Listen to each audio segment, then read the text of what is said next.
Hey guys, Grandy Tamias here, and welcome to my preconceptions and later my first thoughts on Sonic the Hedgehog 3, the final part in this so far trilogy of Sonic movies. I'll discuss more about that and the future of the franchise in due time, but first I want to talk about how, up until recently, I wasn't in a very Sonic-y mood, which has been reflected by my video output as I haven't done a Sonic-related video since my review of the Knuckles series over 7 months ago.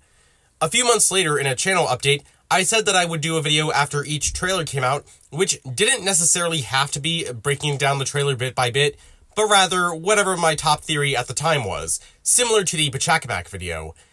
But I never did that, and I know this may have been concerning to those of you who have been watching me for a while.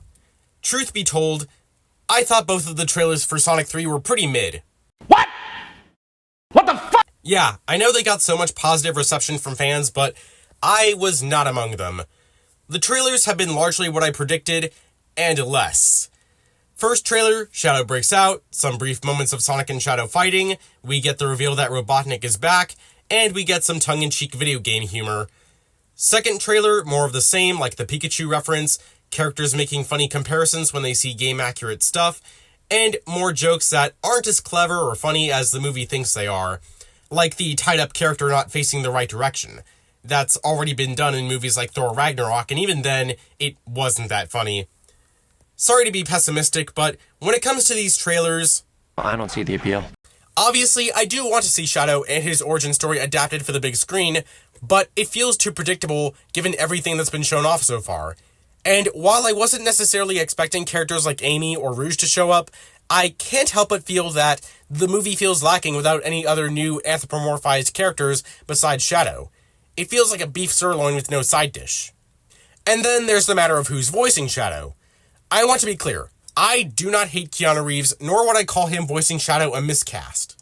I'm willing to judge him on his own merits, independent of the massive fan cast movement that got him that role.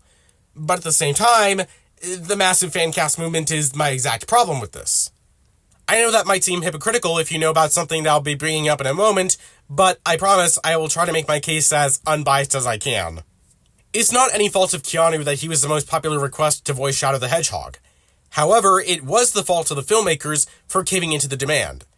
I know that this has been a thing since before this movie series started, but I didn't think that this was a case where it needed to be done or that it makes the film inherently better. Maybe Keanu will do just as good of a job as who I would have picked, which, if you know me well enough, or if you were on the Sonic Space of Twitter 2 years ago, I was the one who put forth the idea that Breaking Bad's Aaron Paul would have been a perfect fit for Shadow.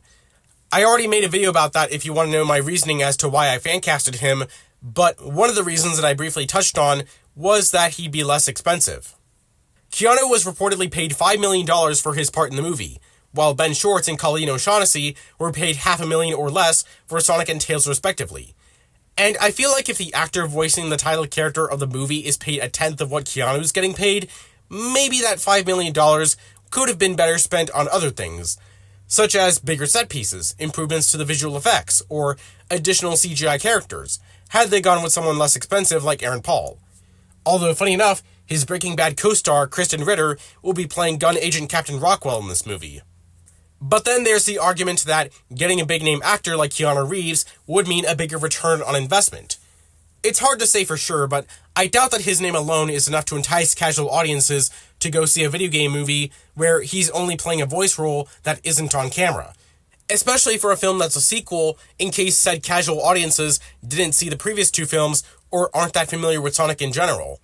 Honestly, considering that it was Sonic game fans who are very familiar with Shadow, who are the ones who campaigned for this cast, I don't think any of us would have boycotted this film had they gone with someone other than Keanu Reeves.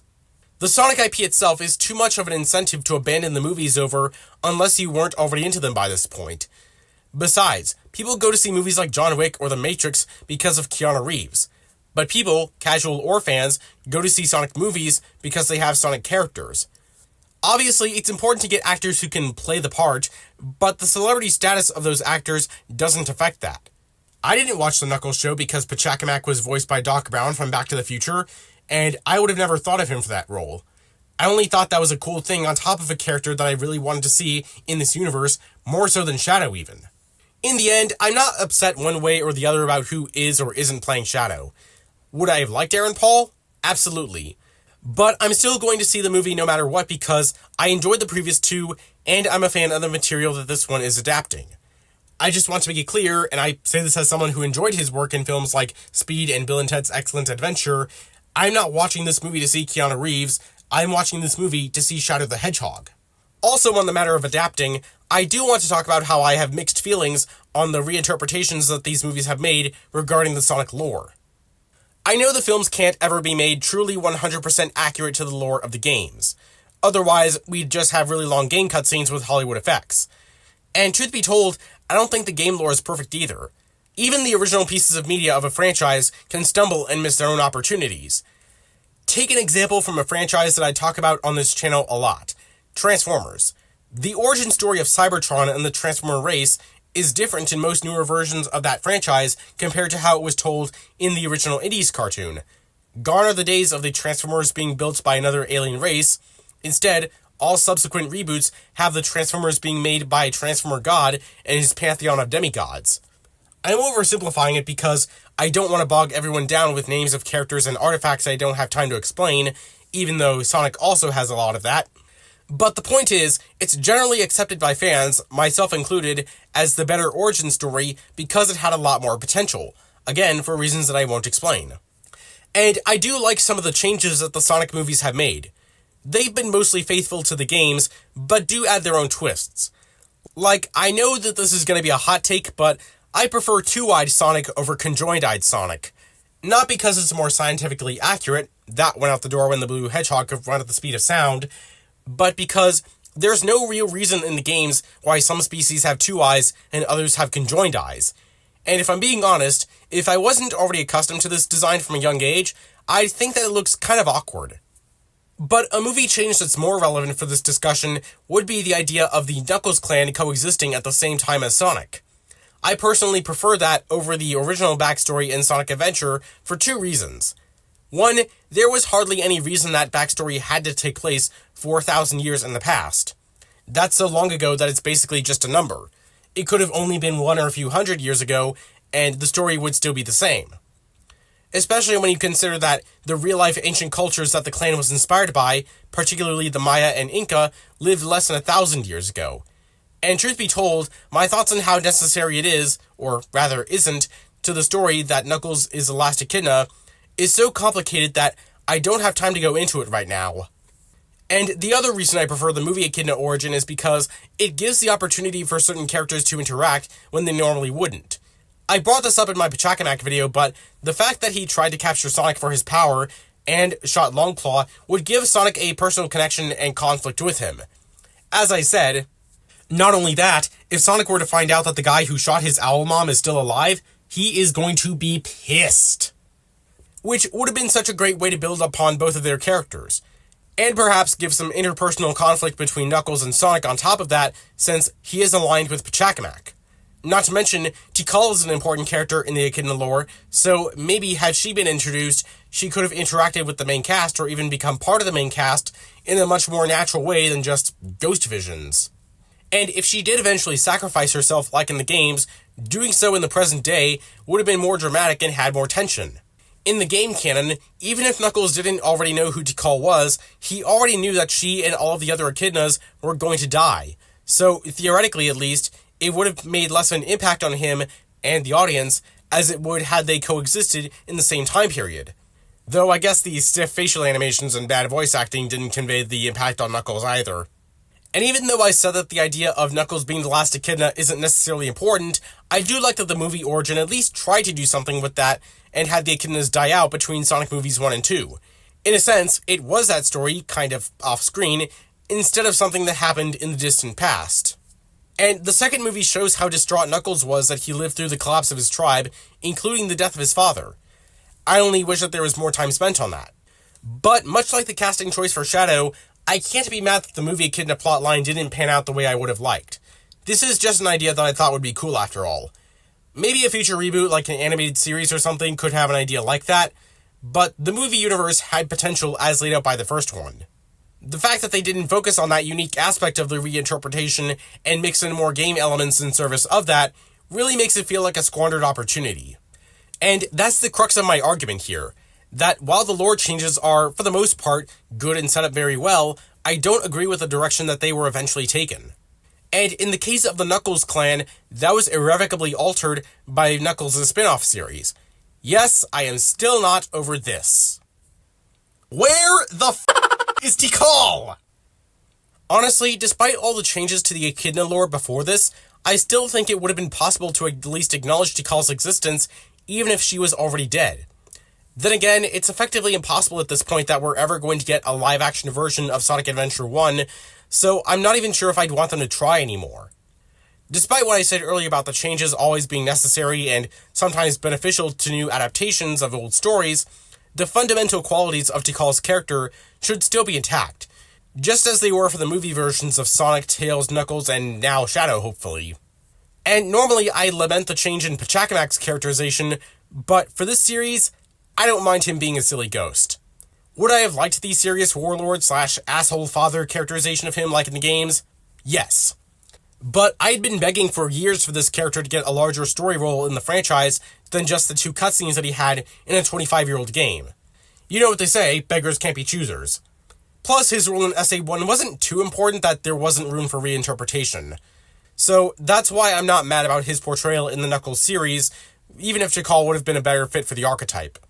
And for what it's worth, at least we can finally say that we have an interesting and memorable version of Pachacamac outside of the games, because every other version of this character was more or less adapting beat for beat what little he did in the games. Side note, I have actually been to the place where he's named after. Check out my Peru vlog if you want to learn more about that. Hopefully Pachacamac's appearance in the Knuckles series has raised his profile enough that we could even see this have some sort of influence on the main canon. Much like how leading up to the release of the new movie, Sega has expanded on Shadow's origin story with the game that I'm showing footage from. Perhaps we could get some additional backstory details on the Knuckles clan in a future game or remaster, or even the IDW comics. Speaking of this game though, this is where I want to go back to what I was saying at the beginning of this video about me not being in a very Sonic-y mood. I was also skeptical about Sonic X Shadow Generations, as I was never really a fan of the original Sonic Generations. I could never get into the Boost games, and I never even finished it. I think I played up until Planet Wisp and gave up. Honestly, I don't even know how I motivated myself to play that far.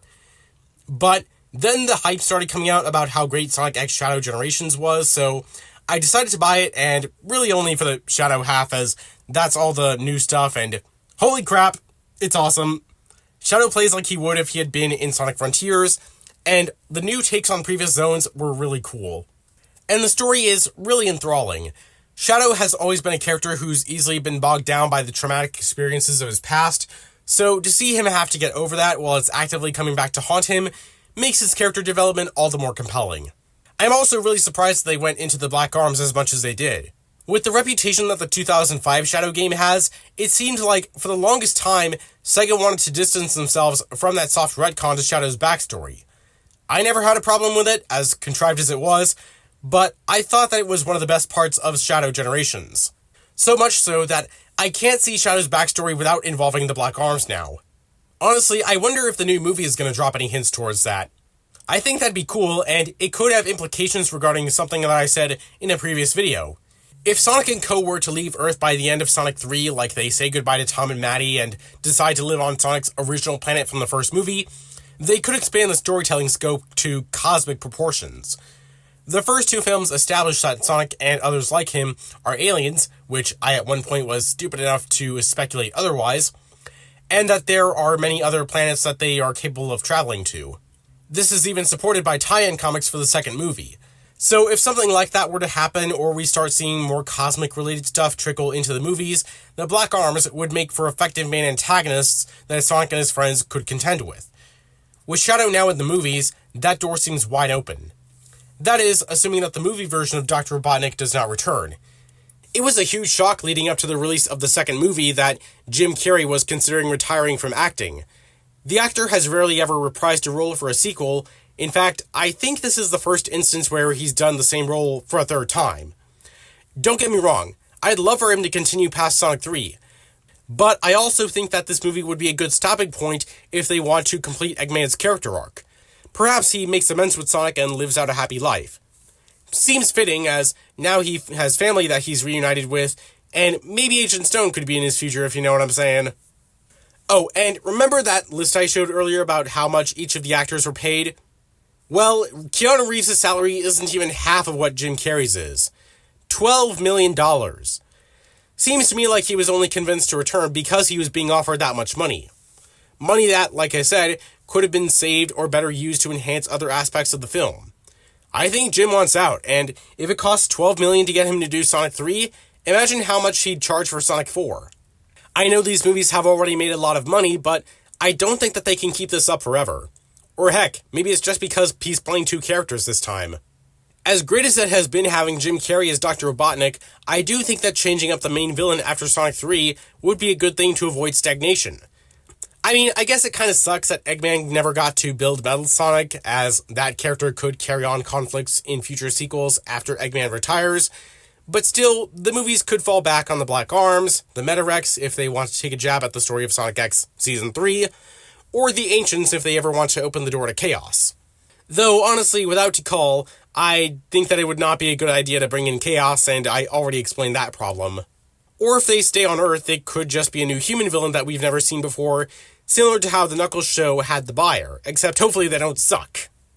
Okay, after all that, now I can finally get to talking about my preconceptions on the movie itself. From the way the first trailer presented Shadow, where he just breaks out and wreaks havoc, along with Sonic, Tails, and Knuckles having to ask Eggman for help, it seemed at first like Shadow was just going to be some heartless movie monster that wants to destroy the world just because. I mean, not really just because, we all know he's still mad over Maria's death, but there was more to it than that in Sonic Adventure 2.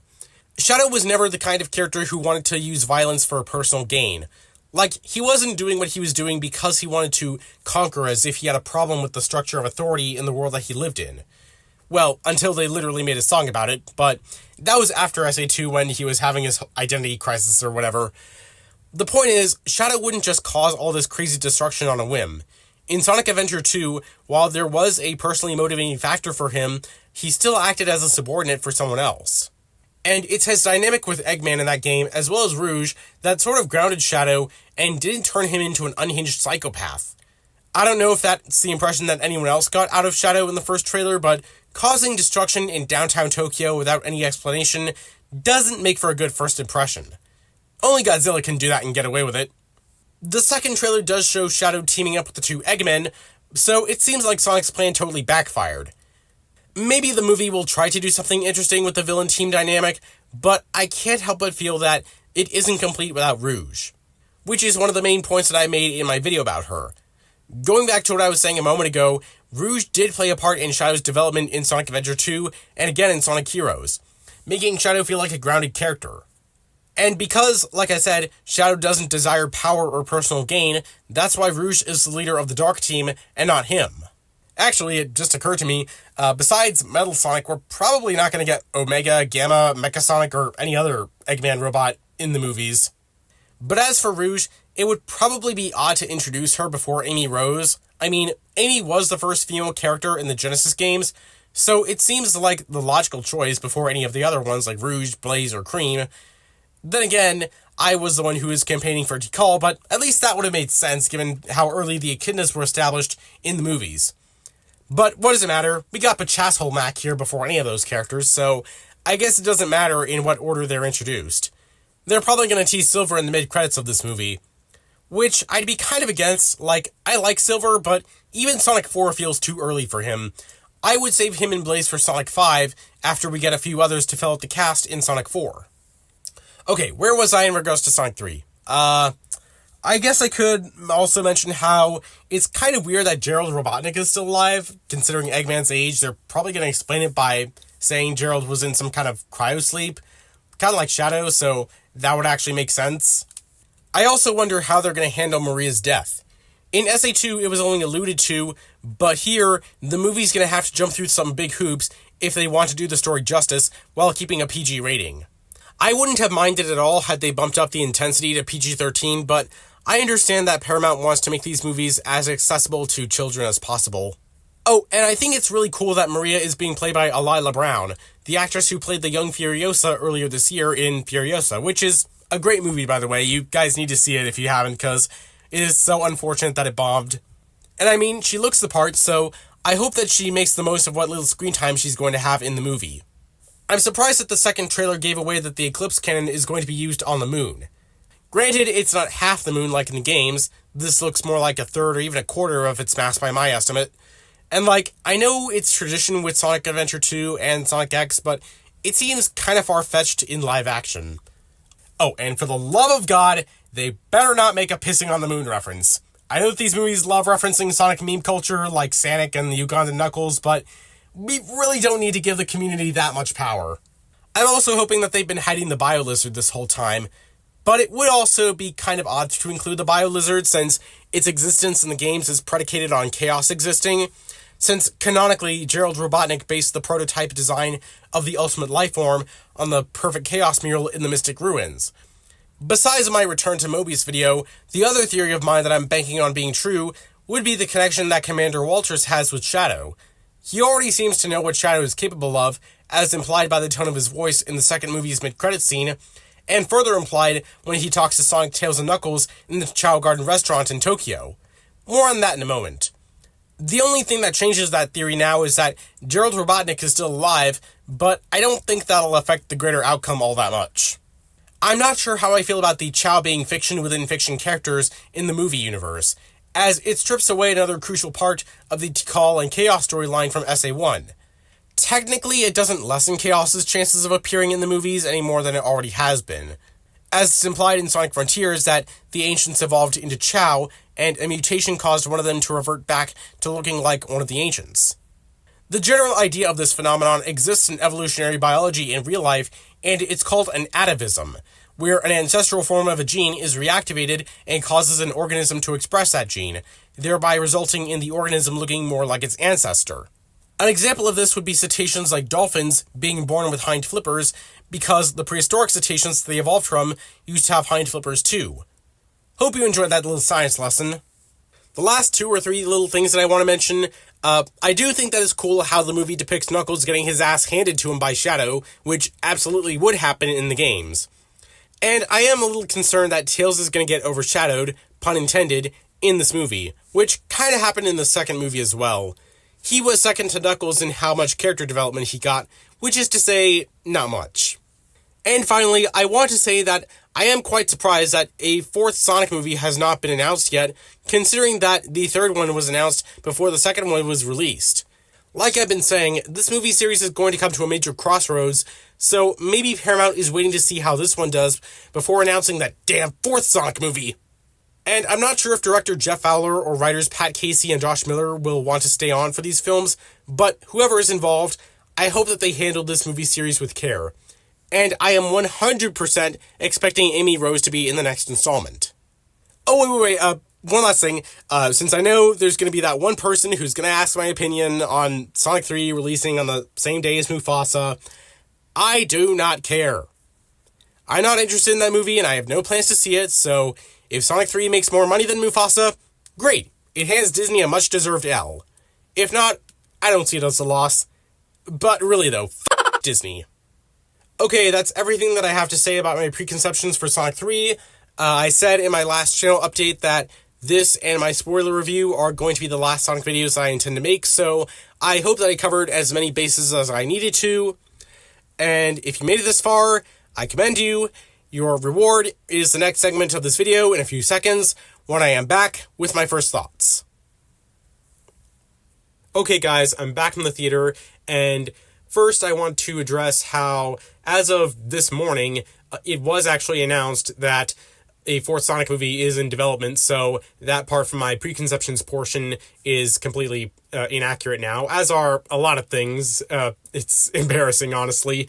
But yeah, overall, I enjoyed the movie. I enjoyed it a whole lot. They did so much right, and man, I mean, where do I even begin? I don't want to get into spoilers because it's really something. There were a few moments that had me going like, what? But overall, I'd say it's actually better than Sonic the Hedgehog 2. Oh, and the post-credit scenes. Yeah, so this time it is a bit more like Marvel in that there are 2 post-credit scenes. One in the middle of the credits and the other after the credits. The after credits scene doesn't really, it's not really that significant, all things considered. It more just reaffirms something that happened earlier in the movie, just kind of like checking in. But the mid-credit scene, oh gosh, the mid-credit scene, it is, well, yeah, like the previous two films, it is sequel bait. It did start off with one of those confusing moments, and it was kind of, I guess, high tension for a mid-credit scene, but, well, again, I just really cannot talk about it without going into spoilers, so I will save that for my review. Hopefully I'll get that out before New Year's, but if not, Happy New Year's, and Merry Christmas, too. This is going to be one of my last videos for the year, so in that case, well, thanks so much for watching up to this point, and as always, I hope you enjoyed, have a nice day, and thank you for your time.